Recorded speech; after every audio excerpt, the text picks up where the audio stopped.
Rajini sir 50 ஆண்டுகளாக super ஸ்டாருங்கிற பெயரை நிலைநிறுத்தி கொண்டிருக்கிற ஒரு நல்ல நடிகர்.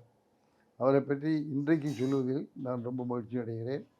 அதே போல் மக்களோடையும் குமுதம் டிவியோடையும் சேர்ந்து ரஜினிகாந்துக்கு என்னுடைய பாராட்டுக்களையும் பிறந்த நாள் வாழ்த்துக்களையும் தெரிவித்துக் கொள்ள ஆசைப்படுகிறேன்.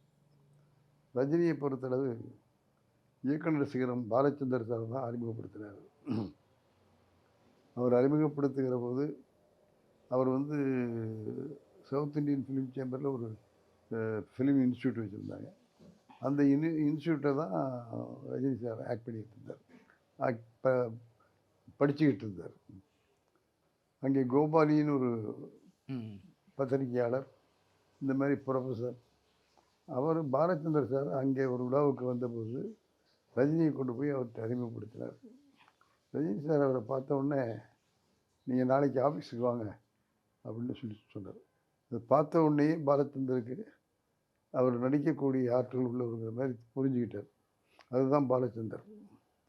நான் உண்மையாக இன்றைக்கி பெருமையோடையும் மகிழ்ச்சியோடையும் சொல்லிக்கொள்ள ஆசைப்படுறேன். பாலச்சந்தர் சார் அறிமுகப்படுத்திய நடிகர்கள்லாம்